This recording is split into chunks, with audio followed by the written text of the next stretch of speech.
انسان بنا کر دنیا میں پیدا فرمایا۔ اللہ رب العالمین نے مزید کرم اور احسان یہ فرمایا کہ ہمیں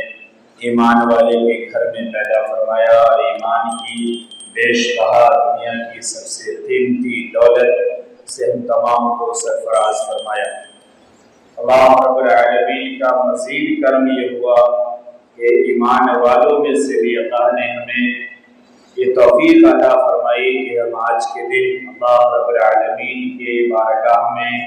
اللہ رب العالمین کے دربار میں حاضر ہوئے۔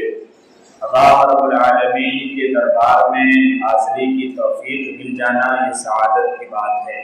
اللہ رب العالمین سے جب بندہ سچی محبت کرتا ہے پھر اللہ اسے اپنا نام لینے کی توفیق عطا فرماتے ہیں، پھر اللہ اسے اپنے گھر اور اپنے راستے کی توفیق عطا فرماتے ہیں، اسے اپنے نام کے لیے اپنے گھر اور اپنے راستے کے لیے قبول فرماتے ہیں۔ تو ہمیں جو سعادت ملی، جو موقع ملا، جو وقت نصیب ہوا، ہمیں اس پر شکر گزار ہونا چاہیے اور مزید کے لیے اللہ سے توفیق مانگنی چاہیے اور دعائیں کرنی چاہیے۔ جب تک بندے کے اندر طلب نہیں ہو، بندے کے اندر توفیق نہیں ہو، تب تک اسے پھر ہدایت نصیب نہیں ہوتی، پھر تب تک اسے توفیق نصیب نہیں ہوتی۔ اسی لیے جب بندہ گناہ کرتا ہے اور گناہ پر اگر اسے ندامت ہوتی ہے، گناہ کا پتہ ہوتا ہے، شرمندگی ہوتی ہے اور توبہ کرتا ہے تو پھر اللہ اس گناہ کو معاف فرما دیتے ہیں۔ لیکن اگر بندے کو گناہ ہی کا پتہ نہ ہو، گناہ پر اس سے خیال ہی نہ جائے، گناہ کی طرف کوئی خیال ہی نہ ہو، اس کو وہ یاد ہی نہ کرے، برا ہی نہیں سمجھے، اسے اپنے شوق کے لیے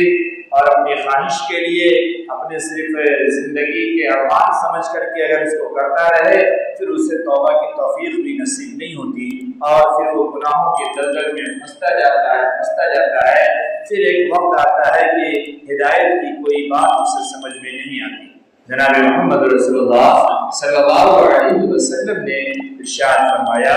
کہ جب بندہ مومن گناہ کرتا ہے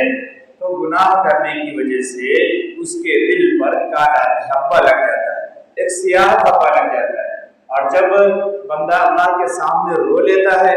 گر گرا لیتا ہے، آنسو بہا لیتا ہے، سچی توبہ کرتا ہے، دل سے اپنے کیے ہوئے پر پچھتاتا ہے، ندامت اور شرمندگی ہوتی ہے اور آئندہ پھر کبھی اس گناہ کو کرنے کا ارادہ نہیں کرتا ہے، وہ یہ عزم کر لیتا ہے کہ اب یہ گناہ نہیں کریں گے، تو پھر اللہ تبارک و تعالیٰ اس کے دلوں کو پاک اور صاف فرما دیتے ہیں، اس کے دلوں سے وہ سیاہی دور ہو جاتی ہے اور پھر توبہ کی برکت سے اور عمل صالح کی وجہ سے اس کے دلوں کے اندر نور پیدا ہو جاتا ہے اور پھر اسے ہدایت نصیب ہوتی ہے۔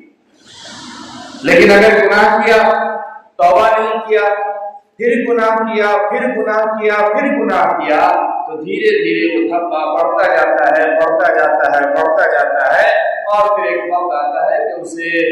کوئی بات اچھی سمجھ میں نہیں آتی ہے، پھر اسے ہدایت کی توفیق نصیب نہیں ملتی۔ یوں کہہ لیجیے آپ کہ پھر اسے توبہ کی توفیق نہیں ملتی ہے اور توبہ کے دروازے کو وہ اپنے کیے ہوئے کرتوتوں سے اور اپنے ہی سیاہی سے وہ اسے بند کر دیتا ہے۔ تو ہمیں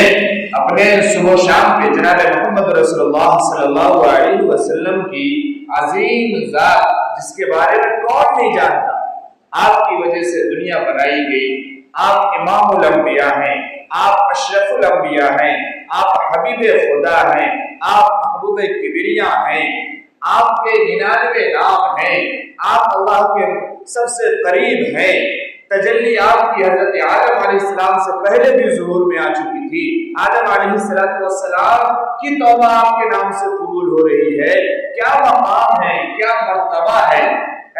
آپ صلی اللہ علیہ وسلم دن بھر میں روایات موجود ہے کہ 70 مرتبہ توبہ کرتے ہیں، استغفار کرتے ہیں، 100 مرتبہ استغفار کرتے ہیں، اس سے بھی زیادہ استغفار کرتے ہیں، جبکہ آپ کے تعلق سے اس بات کا دماغ میں خیال بھی آ جانا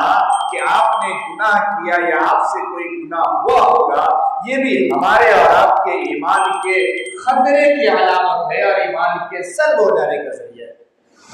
کہ ہم یہ سوچیں بھی کہ معاذ اللہ، نعوذ باللہ، اللہ کی پناہ، آپ صلی اللہ علیہ وسلم سے کوئی گناہ ہوا ہوگا، لیکن آپ 100 مرتبہ 70 مرتبہ اور اس سے زیادہ استغفار کر رہے، توبہ کر رہے، اور امت کو یہ پیغام دے رہے ہیں کہ دیکھو توبہ کرو، استغفار کرو۔ ہم سوچیں کئی مرتبہ ہم سب کو یہ بات سمجھ میں نہیں آتی ہے، اور ہم سب جب چھوٹے تھے تو پوچھتے تھے کہ آخر کیا وجہ ہے، نماز پڑھے ہیں چلو دعا کر لیتے ہیں، کوئی مجلس ختم ہوئی ہے چلو دعا کر لیتے ہیں، لیکن ہمارے بڑے نے اور ہر جگہ پہ ہمیں یہ دعا کیوں سکھائی گئی کہ نماز کے بعد استغفار پڑھو، مجلس کے بعد استغفار پڑھو، اچھے کام کے بعد استغفار پڑھو؟ وجہ کیا ہے؟ وجہ یہ ہے کہ اے اللہ نماز ہم نے ادا تو کی ہے، لیکن جیسی نماز ہماری ہونی چاہیے تھی ویسی نماز ہم ادا نہیں کر پائے، اس لیے سلام پھیرتے ہی فوراً کہتے ہیں استغفر اللہ ربی من کل ذنب واتوب الیہ۔ اللہ یہ کمی بیشی کو، کمی کوتاہی کو معاف فرما دیجیے، اس کو دور کر دیجیے۔ ہر صبح شام استغفار کرتے ہیں، ہمارے چلنے میں، پھرنے میں، بولنے میں، بتیانے میں، معاملات میں، دیکھنے میں نہ جانے کون کون سے گناہ ہو گئے جس کا ہمیں علم بھی نہیں ہے، پتہ بھی نہیں ہے۔ جب ہم استغفار کا معمول بناتے ہیں تو وہ گناہ ہم سے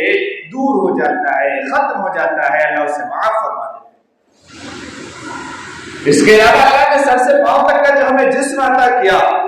حدیث موجود ہے کہ جسم کے ہر جوڑ پہ ایک صدقہ ہے، اور ہم تو آج مال کا صدقہ نہیں نکالتے، اپنی جان کا صدقہ نہیں نکالتی۔ اللہ نے ہمیں جو عطا کیا ہے اس میں جو دوسروں کے حقوق رکھے گئے ہیں ہم اس حقوق کو ادا نہیں کرتے ہیں۔ آج ہم اپنے ہر جوڑ کا صدقہ کیا ادا کریں گے؟ قربان چاہیے۔ جناب محمد رسول اللہ صلی اللہ علیہ وسلم نے فرمایا کہ جسم کے جتنے جوڑ ہیں، جب بندہ ایک مرتبہ سبحان اللہ کہتا ہے، ایک مرتبہ الحمدللہ کہتا ہے، ایک مرتبہ اللہ اکبر کہتا ہے، جتنی مرتبہ وہ کہتا جاتا ہے جسم کے ہر جوڑ کے بدلے میں اس کا صدقہ ہوتا چلا جاتا ہے۔ کون سا مشکل کام ہے؟ آج دنیا کے کسی چیز کو یاد کرنا ہو ہم راتوں دن یاد کرتے ہیں، نیند میں بھی ہم بیٹھے خواب میں اپنے حساب کتاب کو جوڑ رہے ہوتے ہیں، یہ سمجھ رہے ہوتے ہیں کہاں سے مال آیا ہے اور کہاں جانا ہے، کس کو دیا اور کس کو لینا ہے۔ رات بھر بے چینی ستاتی ہے، لیکن نہ تو ہم جاگتے ہوئے، نہ تو سوتے ہوئے، نہ تو صبح میں، نہ تو شام میں کبھی ہم اپنے مالک کی حقیقی کا نام نہیں لیتے، کبھی ہم ذکر نہیں کرتے، کبھی ہم تسبیحات نہیں پڑھتے، ہمیں چین اور سکون کہاں سے ملے؟ اس لیے اللہ نے جو ہمیں یہ موقع عنایت فرمایا، اللہ نے جو ہمیں جو چیزیں عطا فرمائی، ہم اس کو سمجھیں، اپنے آپ کو ہم استغفار کا عادی بنائیں۔ یہ استغفار کا عادی بنائیں۔ روایات موجود ہے، قرآن کی آیات موجود ہے، قرآن میں یہ بات موجود ہے کہ تمہیں کیا چاہیے، اور روایات موجود ہے۔ ایک صاحب آئے مجلس میں، دعا کر دیجئے میرے یہاں قحط سالی ہے، بارش نہیں ہو رہی ہے، کھانے کے لیے اناج گلے نہیں ہے، حل بتایا گیا استغفار کرو۔ دوسرا آیا، دعا کر دیجئے ہمارے یہاں بڑی لڑائی،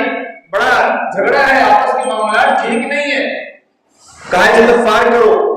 کوئی اور آیا، کہا ہمارے گھر کوئی اولاد نہیں ہے، کہا استغفار کرو۔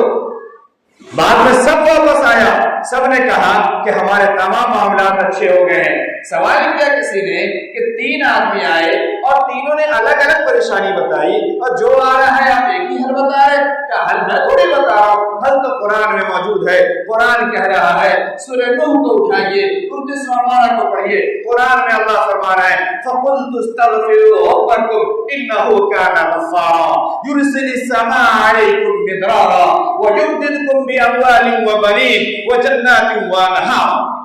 اللہ فرما رہا ہے تم توبہ کرو، استغفار کرو، اللہ تمہیں معاف فرما دے گا، انہ کان غفارا، اللہ تمہیں معاف فرما دے گا۔ یرسل السماء علیکم مدرارا، اللہ آسمان سے تمہیں بارشیں بھی عطا فرمائے گا، اللہ تمہیں آسمان سے نعمتیں بھی عطا فرمائے گا، ایسی بارش ہوگی جس سے اناج اور غلے بھی پیدا ہوں گے، قحط سالی بھی دور ہوگی، تمہیں پانی بھی پینے کو میسر ہوگا اور پھل بھی کھانے کو ملے گا، تمہاری کھیتیاں بھی ہوں گی۔ وَيُرْسِلِ السَّمَاءَ عَلَيْكُمْ مِدْرَارًا وَيُمْدِدْكُمْ بِأَمْوَالٍ، اللہ تمہارے مال میں بھی اضافہ فرمائے گا، اللہ تمہیں مالدار بھی بنائے گا، اللہ تمہیں دے گا رزق، اللہ تمہیں روزی عطا فرمائے گا۔ مانگو تو صحیح اللہ سے، استغفار تو کرو۔ آج ہم سب اپنی انانیت میں چور گئے، ہم میں سے کوئی کسی سے سیدھے کو بات ہی نہیں کرتا،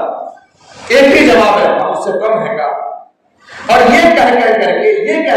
کے ہم نے اپنے دل کو اتنا خراب کر لیا، اپنے ارادے کو اتنا خراب کر لیا اور اپنے رب کو اتنا ناراض کر لیے کہ آج یہ جملہ اپنے رب کے سامنے بھی کہہ کے نکل جاتے اور یہ ذرا سی ہمیں احساس اور خیال نہیں ہوتا، ذرا سی آہ محسوس نہیں کرتے کہ ہم یہ جو جملہ کہہ رہے ہیں کہ ہم اس سے کم ہے کیا، یا جس چیز کی وجہ سے ہم یہ کہہ رہے ہیں کہ ہمارے پاس کس چیز کی کمی ہے،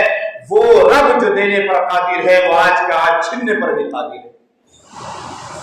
اس رب کو اگر برا لگ گیا تو کیا کریں گے ہم؟ اور آج یہی وجہ ہے کہ تمام چیزیں ہمارے پاس ہونے کے باوجود ہماری زندگی میں چین نہیں ہے، سکون نہیں ہے، قرار نہیں ہے، ہم بے چین ہیں۔ کیوں؟ قرآن کہہ رہا ہے وَمَن يَعْشُ عَن ذِكْرِ الرَّحْمَنِ نُقَيِّضْ لَهُ شَيْطَانٌ فَهُوَ لَهُ قَرِينٌ، کہ جو شخص منمانی زندگی گزارتا ہے، اپنے من کی زندگی گزارتا ہے، وہ یہ سمجھتا ہے کہ ہمارے پاس تو آرائش کی چیزیں موجود ہیں، آشائش کی چیزیں موجود ہے، گھر بھی ہے، بار بھی ہے، دکان بھی ہے، اے سی بھی ہے، مکان بھی ہے، سب کچھ ہے، ہمیں کس بات کی کمی ہے؟ ہم کیوں جائیں رب کے دربار میں سر جھکانے کے لیے؟ ہم کیوں اللہ کا نام لے؟ ہم کیوں گناہوں سے توبہ کریں؟ ہم کیوں گناہ کو چھوڑ دیں؟ ہم کیوں اللہ کے دربار میں جا کے جھکیں؟ یہ تو غریبوں کا کام ہے، کمزوروں کا کام ہے، بوڑھوں کا کام ہے، یہ تو اس کا کام ہے جس کے پاس کچھ نہیں ہے۔ یہ سوچ، یہ خیال اس قسم کی باتوں میں جو پڑ گیا اور اس کی وجہ سے اپنے رب کو بھول بیٹھا۔ وَمَن يَعْشُ عَن ذِكْرِ الرَّحْمَنِ، اللہ فرماتا ہے نُقَيِّضْ لَهُ شَيْطَانٌ فَهُوَ لَهُ قَرِينٌ، پھر ایسے شخص کو ہم شیطان کے حوالے کر دیتے ہیں، شیطان اس کے ساتھ ہوتا ہے۔